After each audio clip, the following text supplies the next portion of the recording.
आज दोस्तों हम इस वीडियो में दर्पण सूत्र को सिद्ध करना जानेंगे, जो कि ये अवतल दर्पण है और दर्पण सूत्र होता है 1/f = 1/v + 1/u। तो इसको आज हम इस वीडियो में सिद्ध करना बहुत ही बेहतरीन तरीक़ा से और आसान भाषा में आप लोग सीख जाएंगे। तो इस वीडियो को प्लीज़ अंत तक जरूर देखिएगा, क्योंकि जब तक आप लोग अंत तक नहीं देखिएगा तब तक आप लोग इसको सिद्ध करना नहीं सीख पाइएगा। चलिए आगे बढ़ते हैं। तो देखिए, हमने यहाँ पर एक अवतल दर्पण बनाया है जिसका नाम हमने रखा है एम और एम डैश, ठीक है। और इसके सामने ए बी एक हमने वस्तु रखा है, ठीक है। तो इस ए बी वस्तु का जो प्रतिबिंब है दोस्तों वो ए डैश बी डैश, ठीक है, दर्पण के सामने उल्टा और वास्तविक बनता है सी और एफ के बीच में। तो हमने इसी सारे बातों को यहाँ पर हमने लिखा है, क्योंकि इसको देखिए आप लोग को याद करके नहीं लिख सकते हैं, याद करिएगा भूल जाइएगा। अगर एक बार समझ लीजिएगा तो आप लोग को भूलना बहुत ही मुश्किल हो जाएगा, ठीक है। तो आप लोग को एक बार समझ लेना है।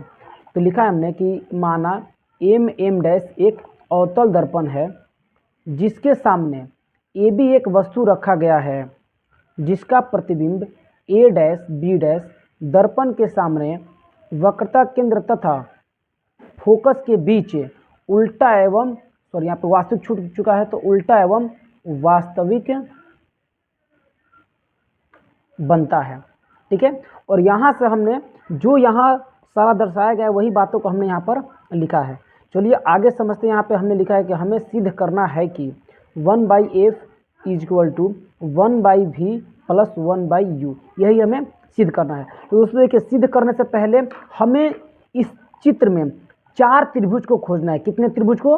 4 त्रिभुज को। देखिए पहला त्रिभुज कहाँ पर मिल रहा है, देखिए अगर चलेंगे तो देखिए ए बी सी, ये एक त्रिभुज मिल गया।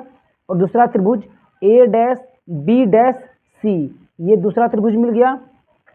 और देखिए इसको हम लोग सीधा लाइन मानना है, तो डी पी एफ, ये तीसरा त्रिभुज मिल गया। और ए डैश बी डैश एफ, ये हमें चौथा त्रिभुज मिल गया। तो सिद्ध करने से पहले हमें 4 त्रिभुज की आवश्यकता होती है, जो कि हमने आप सभी को बता दिया है। तो पहले हम जो त्रिभुज में चलने वाले हैं उसमें चलेंगे ए बी और सी में, ठीक है। और ये दोनों त्रिभुज देखिए क्या होता है, समरूप होता है। कैसे होता है? तो देखिए ये वाला कोण इसके बराबर हो जाएगा शीर्षाभिमुख कोण से, और ये वाला जब 90 डिग्री है तो ये भी क्या है, 90 डिग्री है। तो एंगल से ये दोनों त्रिभुज समरूप हो जाएगा।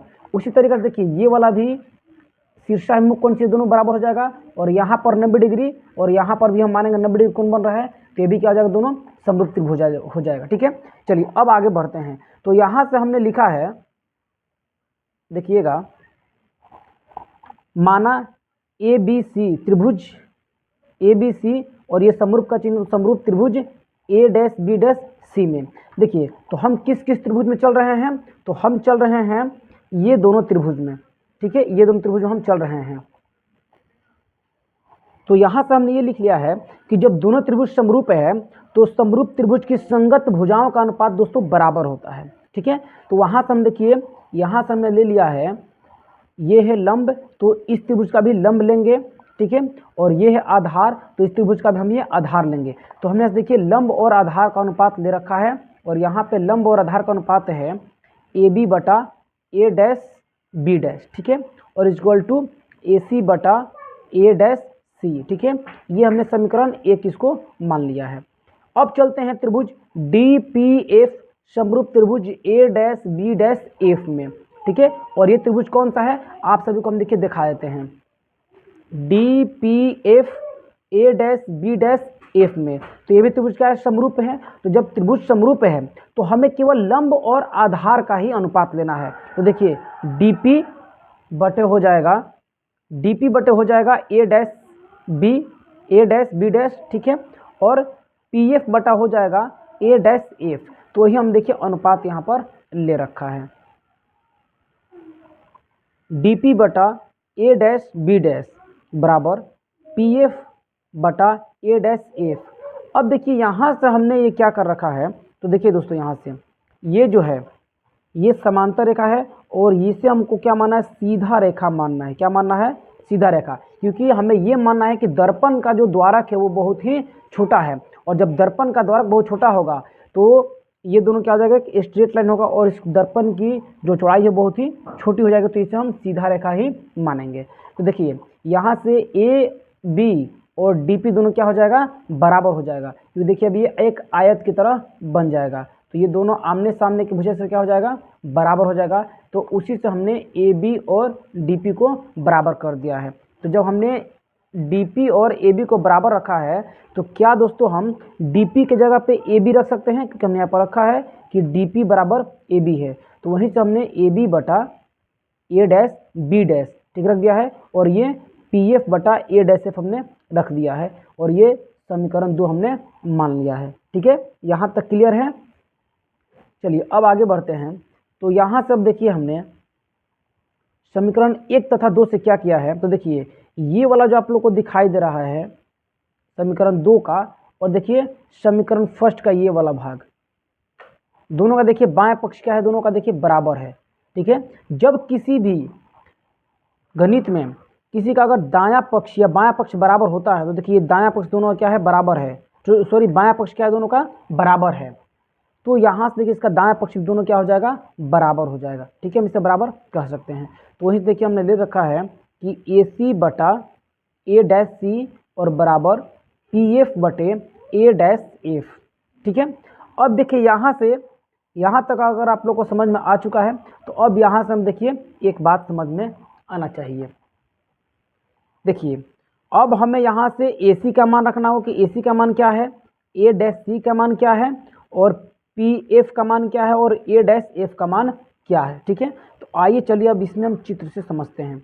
तो चित्र से समझना क्या है दोस्तों, देखिए P से A तक जो होगा वो हो जाएगा वस्तु दूरी। तो वस्तु की दूरी को हम क्या लेंगे, माइनस में लेंगे, और वस्तु की दूरी को U से सूचित करते हैं तो माइनस U हो जाएगा। ठीक है, अब आते हैं PF है, तो P से F है, तो P से F को हम फोकस दूरी कहते हैं, और अवतल दर्पण का फोकस जो होता है माइनस में होता है, तो हम माइनस F कह सकते हैं। फिर आगे आते हैं तो P से A डैश, तो P से A डैश दोस्तों क्या है, तो यहाँ से अगर यहाँ तक दूरी मापेंगे तो ये प्रतिबिंब दूरी कहलाएगा, और प्रतिबिंब दूरी भी इसका हम माइनस में ही लेते हैं। ठीक है, अब आते हैं P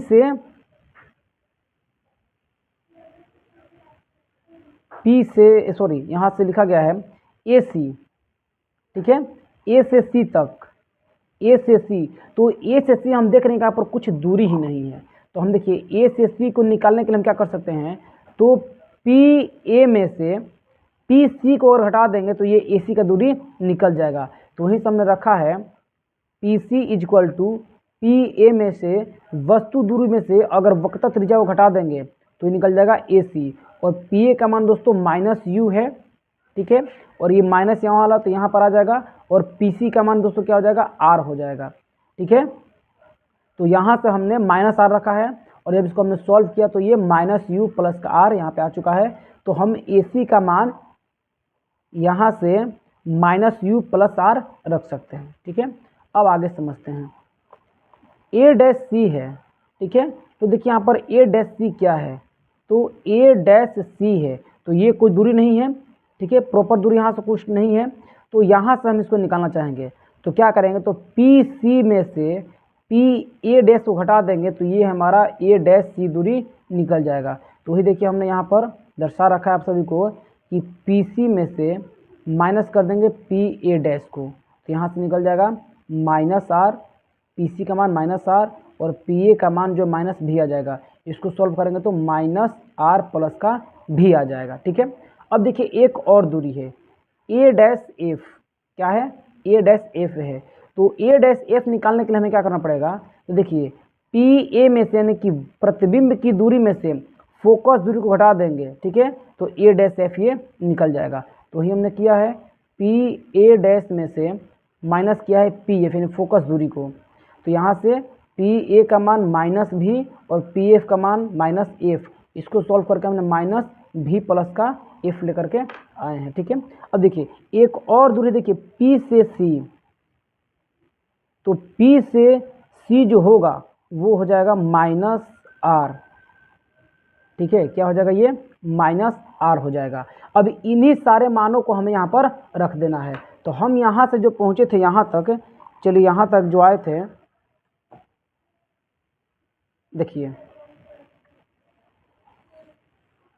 AC। ठीक है, तो देखिए AC का मान हमें क्या रखना है, तो यहाँ से आप लोग समझ जाइएगा। देखिए ए सी का मान हमें क्या रखना है, तो दोस्तों देखिए ए सी का मान रखना है माइनस यू प्लस आर, तो हमने वहीं माइनस यू प्लस आर रखा है। फिर ए डैश सी है, तो ए डैश सी का मान हमने रखा है माइनस आर प्लस भी, तो यहाँ से हमने रखा है माइनस आर प्लस भी। ठीक है, अब देखिए पी एफ है, तो पी एफ का मान हमने माइनस एफ रखा है, क्योंकि देखिए पी से एफ तक क्या है दोस्तों, तो फोकस दूरी है। क्या है? फोकस दूरी है, और यहाँ पे हमने माइनस एफ रख दिया है। ठीक है, अब देखिए ए डैश एफ है, तो ए डैश एफ का मान यहाँ पर क्या है, तो ए डैश एफ का मान देखिए माइनस भी और प्लस एफ है, तो हमने माइनस भी प्लस एफ रखा है। ठीक है, यहाँ तक किसी को कोई दिक्कत नहीं है। चलिए अब यहाँ से क्या है, देखिए हमने क्रॉस गुना कर दिया है, इन सभी को इसमें गुना किया है। तो जब इसमें आप गुना कीजिएगा तो ये हो जाएगा माइनस यू प्लस आर, जब ये इधर जाएगा तो कोष्ट में आ जाएगा माइनस भी और प्लस का एफ आ जाएगा। इसको इधर भेजेंगे तो माइनस एफ और कोष्ट में आ जाएगा माइनस आर प्लस भी आ जाएगा। ठीक है, और जब यहाँ से आप इसे सॉल्व कीजिएगा तो ये आ जाएगा। देखिए इसको हम इस तरीके से गुना कर सकते हैं, इसको इसमें गुना करेंगे, फिर प्लस आर को भी इसमें गुना करेंगे, तो देखिए गुना किया हमने माइनस यू माइनस भी प्लस एफ, फिर प्लस आर को गुना किया हमने इन सभी से, तो माइनस भी प्लस एफ से, और इसको जब हमने गुना किया है तो ये minus minus plus r f आ चुका है, और माइनस और प्लस माइनस, और ये एफ भी को गुना किया तो ये वी एफ यहाँ पर हमने लिख दिया है। यहाँ तक किसी को कोई दिक्कत नहीं। चलिए अब ज़्यादा इसमें कठिनाई नहीं है। अब आइए देखिए अगला स्टेप समझते हैं। अब देखिए जब यहाँ तक हमने स्टेप कर लिया है, ठीक है, तो यहाँ के बाद से हमने क्या किया है, तो गुना करके, ठीक है, देखिए यहाँ से हमने गुना किया है। आप लोग यहाँ पर एक बार हम दिखा देते हैं।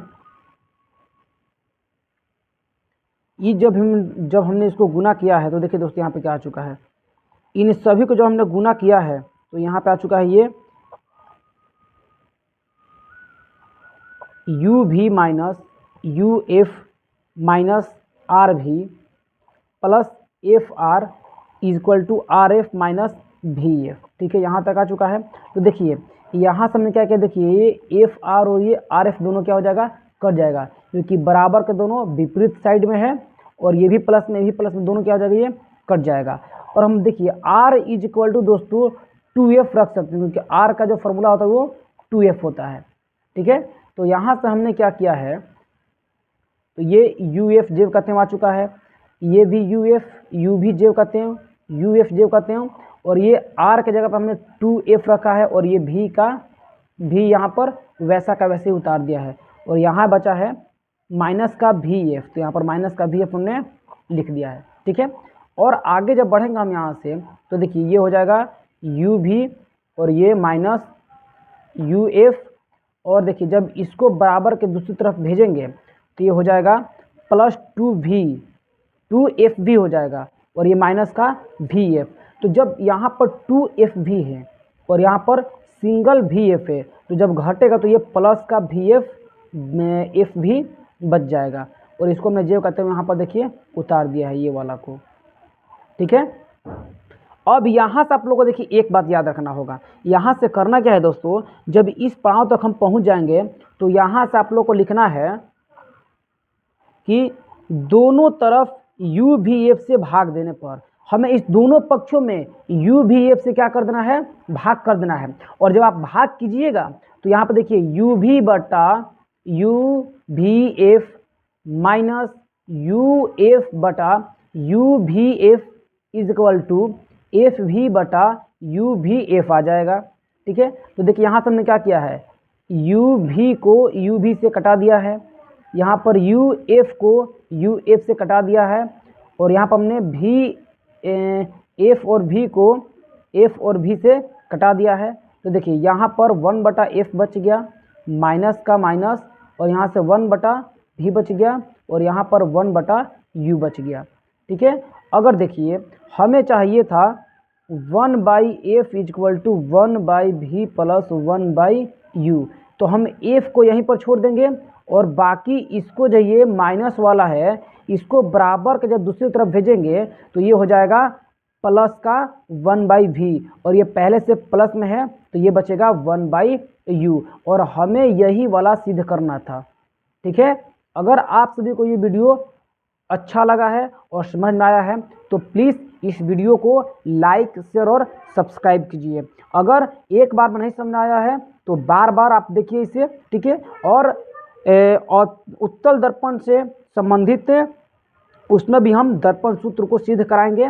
अगर आप लोग को ये वीडियो पसंद आया हो तो प्लीज़ कमेंट बताइएगा, तो हम आगे चल करके उत्तल दर्पण में दर्पण सूत्र को भी सिद्ध करवा देंगे। ठीक है।